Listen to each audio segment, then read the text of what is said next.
27,000 feet above Kassel, Germany, July 30, 1943. Staff Sergeant Michael Arooth's fingers are numb inside his electric gloves.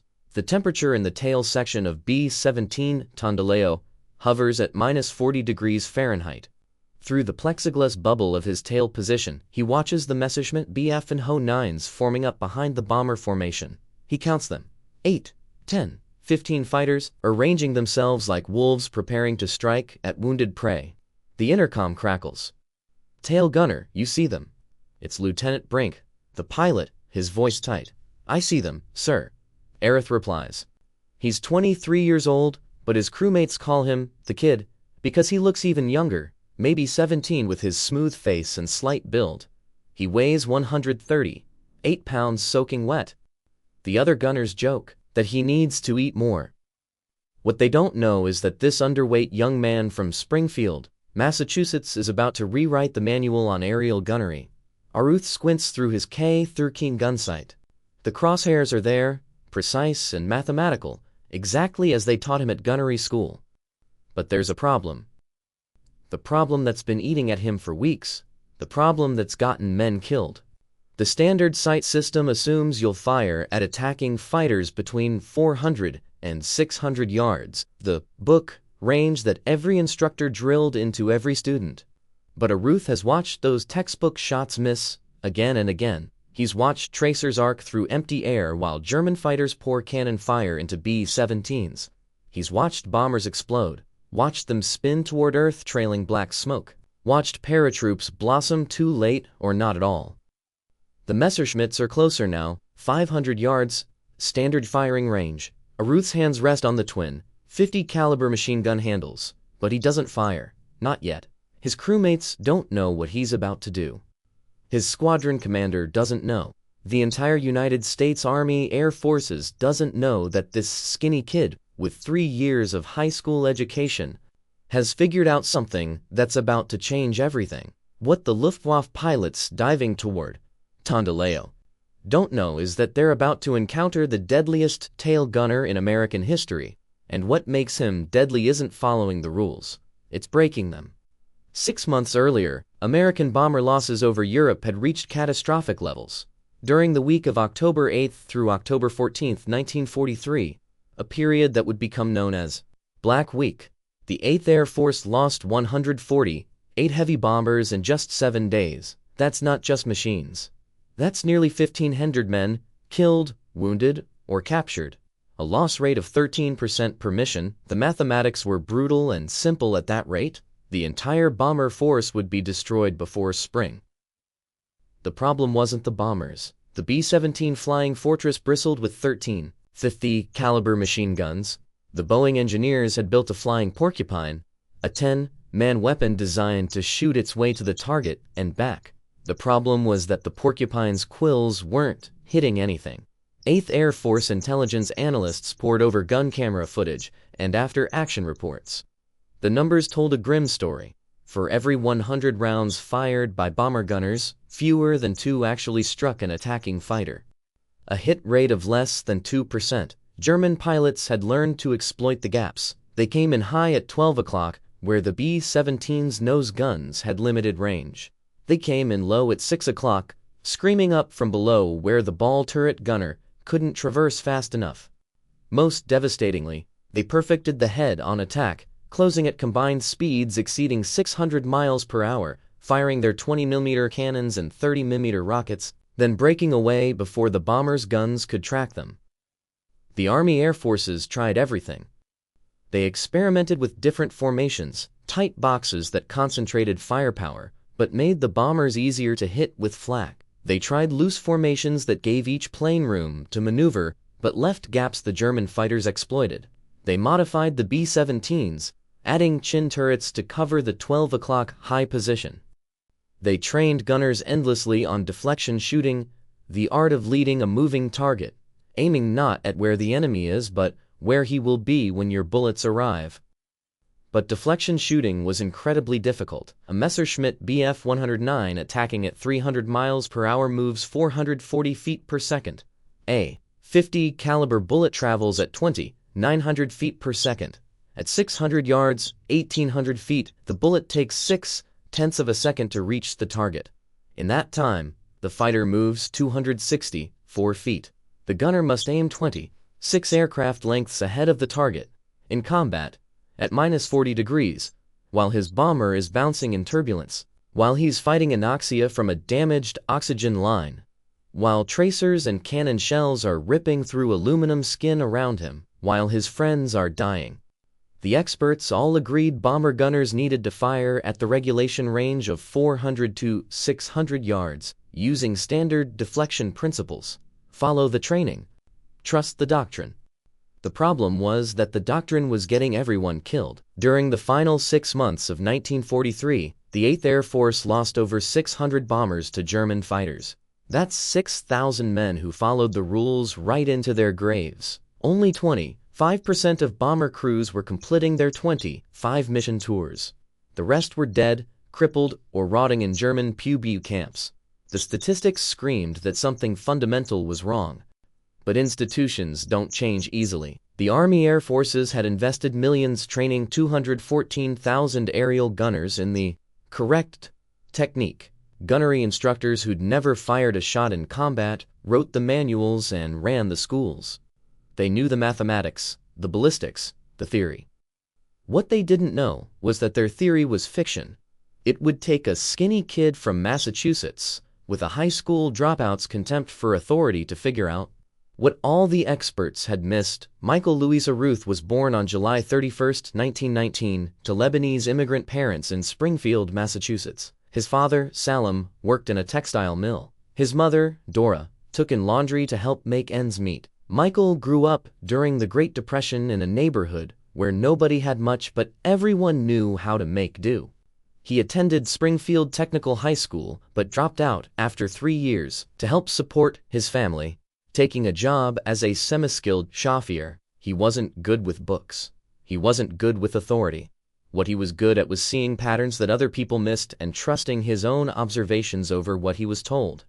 On August 25, 1942, 3 months after his 23rd birthday and 8 months after Pearl Harbor, Arooth walked into the Army recruiting station in Springfield. He was single, underemployed, and figured the military would feed him better than his paycheck allowed. The recruiter looked at this 130-pound kid and probably thought, cannon fodder.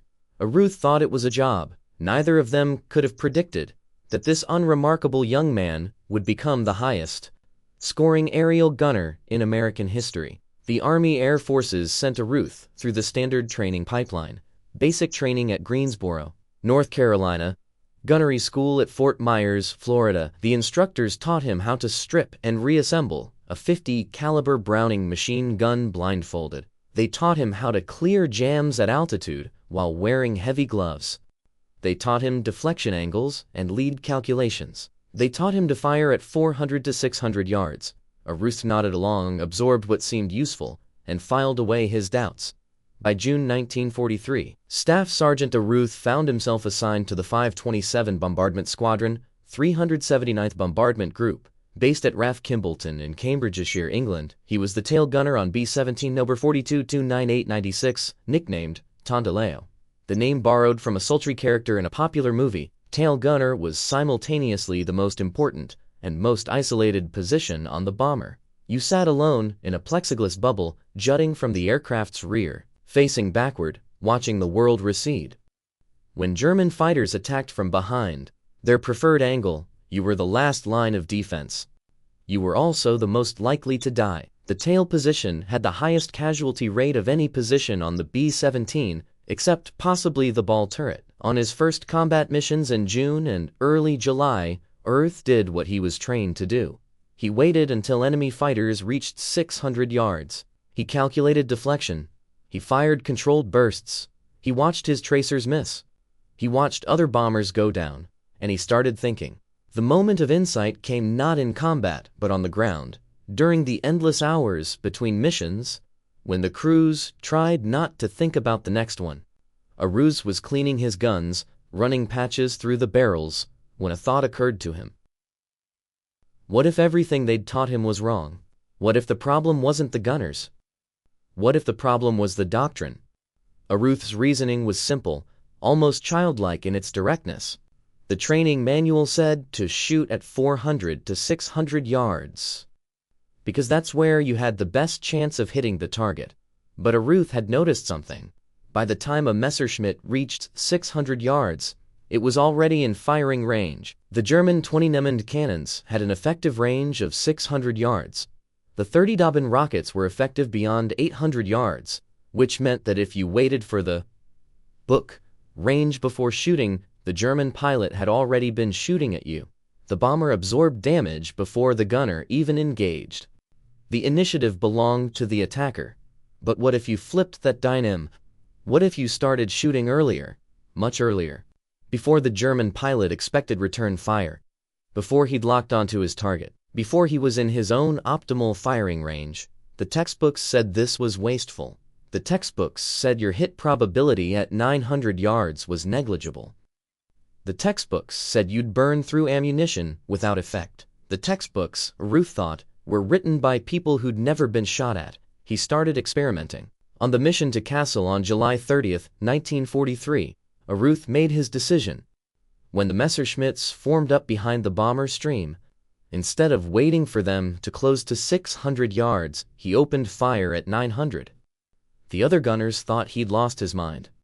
Arooth's wasting ammo again, someone muttered over the intercom.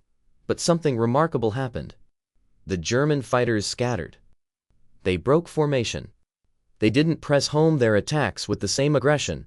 A fighter pilot attacking a bomber needs to stabilize his aircraft, line up his shot, and hold steady for that critical 2 or 3 seconds while he fires. But Arooth's early, aggressive fire disrupted that process. The Messerschmitt pilots found themselves flying through streams of 50 caliber tracers earlier than they expected. Human instinct took over. They flinched, they jinked. They broke off to try again, and when they tried again, Arooth was still firing. He wasn't trying to hit them at 900 yards, though occasionally he did. He was trying to ruin their attacks before they began. The real genius of Arooth's technique became apparent when the fighters closed inside 600 yards. Now, they were flying through a continuous stream of fire that had already forced them off their optimal attack angles. They were no longer attacking a target. They were entering a kill zone. Arooth's twin, 50 calibers hammered out rounds in long bursts. The book said short bursts to conserve ammo and prevent overheating. Arooth fired until his targets died or fled. On that July 30th mission over Kassel, the technique worked. Arooth shot down 3 Messerschmitt Bf-109s, but the cost was brutal. A 20mm cannon shell shattered the tail section's oxygen line. Arooth kept firing while his vision narrowed and his thoughts turned thick and slow from anoxia. Another shell jammed one of his guns. He cleared it with numbed fingers and resumed fire. A shell fragment tore through his shoulder. He kept firing. When the fighters finally broke off, Arooth had destroyed his 4th German aircraft of the day. When Tondeleau limped back to Kimplinton, the bomber's tail section looked like it had been through a shredder. Arooth climbed out of his position, blood soaking his flight jacket, and collapsed. They carried him to the base hospital, where doctors dug metal fragments out of his shoulder and treated him for oxygen deprivation. But what happened next would prove more important than the wounds. The intelligence officers debriefed the crew. When they got to Arooth's claim of 4 enemy aircraft destroyed, the room went silent. 4. The senior intelligence officer repeated, in one mission, the skepticism was obvious. Fighter pilots occasionally scored 4 kills in a single engagement, but they were flying P-47s or P-51s. A bomber gunner claiming 4 kills sounded like fantasy or combat stress or outright lying. Bomber gunners didn't become aces. It wasn't possible. But Lieutenant Brink, the pilot, backed up his tail gunner. I saw 2 of them explode. The navigator saw another one go down streaming fire. The right waist gunner confirms the 4th. Other crews in the formation provided corroborating testimony. The gun camera footage, grainy and jittering, showed muzzle flashes and at least 2 visible impacts. Arooth's ammunition expenditure told its own story. He'd fired nearly twice as much as regulation doctrine suggested. The intelligence officers sent their report up the chain of command with a recommendation, Distinguished Service Cross. But there was a problem. When the gunnery instructors at Training Command heard about Arooth's technique, they were horrified.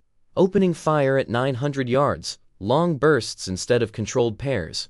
This violated every principle of aerial gunnery. A heated meeting took place at 8th Air Force Headquarters in High Wycombe. The gunnery doctrine specialists argued that Arooth's success was a statistical anomaly, dumb luck combined with German mistakes. They argued that his technique, if widely adopted, would lead to wasted ammunition, burned-out gun barrels, and no increase in effectiveness. He got lucky. One colonel insisted. If everyone starts blazing away at 900 yards, we'll run out of ammunition before we run out of Germans. The room erupted. The operational squadron commanders fought back. They pointed to the loss rates. They pointed to the crews who weren't coming home. They pointed to the gun camera evidence that showed standard doctrine wasn't working.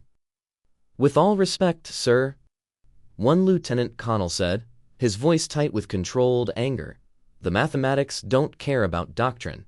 If Sergeant Arooth can shoot down 4 fighters in one mission using his technique, and our average gunner shoots down 0 fighters using yours, what exactly are we defending?"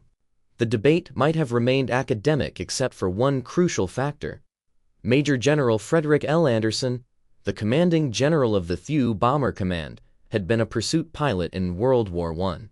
He'd flown missions when aerial combat was still being invented. He understood that the best tactics came from the men who survived combat, not from men who designed training courses. Anderson listened to both sides, then made his decision.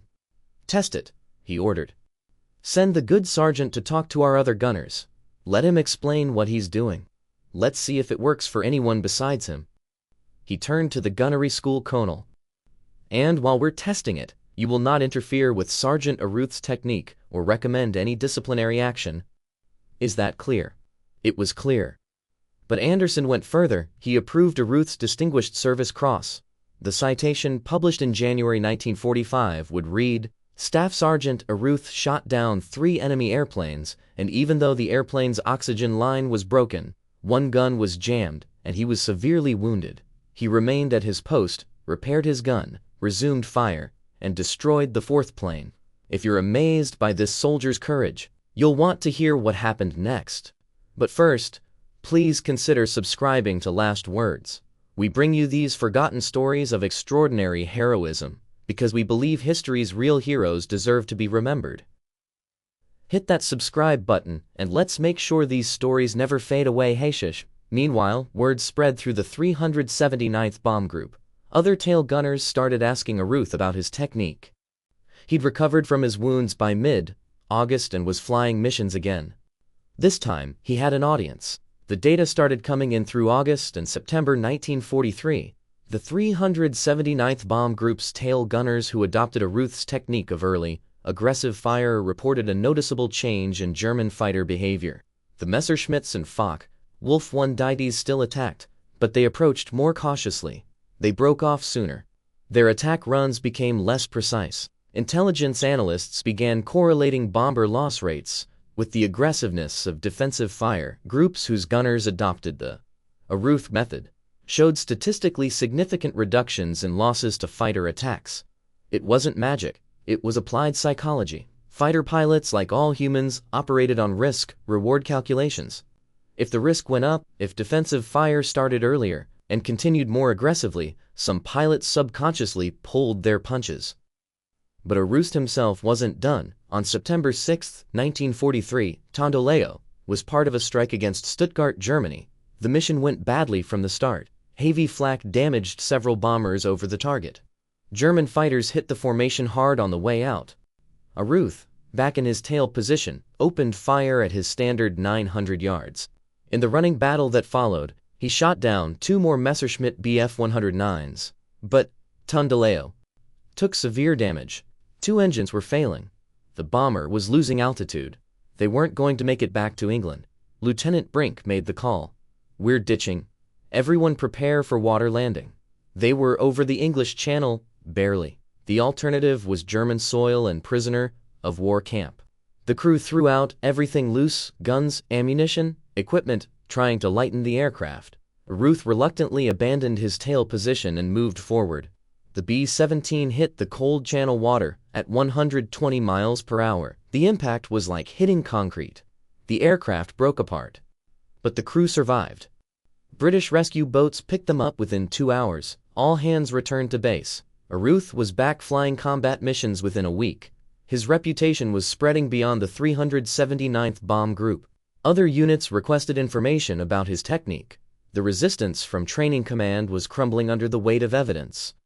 By October 1943, revised gunnery doctrine began filtering through 8th Air Force, cautiously incorporating elements of Arooth's approach. The new guidance authorized gunners to open fire at extended ranges, when tactically appropriate. It was bureaucratic language, a face-saving way of admitting that the skinny kid from Massachusetts had been right, and the experts had been wrong. Arooth flew his 14th and final combat mission in early 1944. His official tally stood at 17 enemy aircraft destroyed, the highest confirmed score of any American bomber gunner in the war. Some historians believe the actual number was higher. The nature of air combat made precise confirmation difficult.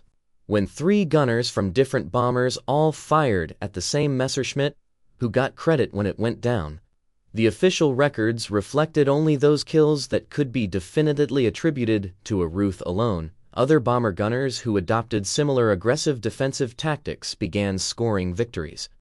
The German pilots noticed. Luftwaffe after-action reports from late 1943 noted the increased ferocity of American bomber defensive fire.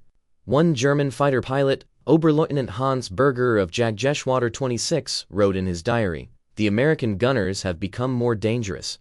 They open fire earlier now, before we are in proper position. It requires nerves of steel to press home an attack through this wall of tracers. Many of our newer pilots are breaking off too early." The strategic impact was measurable. During the brutal missions of July and August 1943, before the new tactics spread, the 8th Air Force averaged losses of about 7% per mission to enemy fighters. By March and April 1944, with more gunners using aggressive early fire, losses to fighters had dropped to around 3%.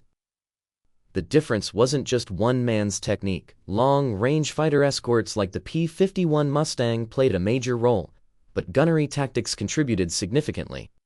Running the numbers conservatively, if the improved gunnery tactics saved just 1% loss rate across 6 months of operations, that's approximately 75 bombers, 750 men, 750 fathers, brothers, sons who came home instead of dying over Germany. The veterans of the 379th Bomb Group knew exactly who deserved credit. After the war, one of Arooth's crewmates, waist gunner Frank Morrison, wrote him a letter. The relevant passage read, "Mike, we busted your chops about wasting ammo, but you were right and we were wrong. I think about the crews that went down in the early days before guys learned to fight like you fought. You saved a lot of lives, buddy. Because of you, we came home." This story gets even more remarkable. Please take a second to like this video and share it. These forgotten heroes deserve to have their stories told, and your support helps us bring more of them to light. Now, let's talk about what happened after the war. Michael Arooth's combat career ended in early 1944, when he'd accumulated enough missions to rotate home. The Army Air Forces wanted to use him as a gunnery instructor, but Arooth had no interest in teaching. He'd done his part. By 1944, American fighter escorts had largely neutralized the Luftwaffe fighter threat anyway.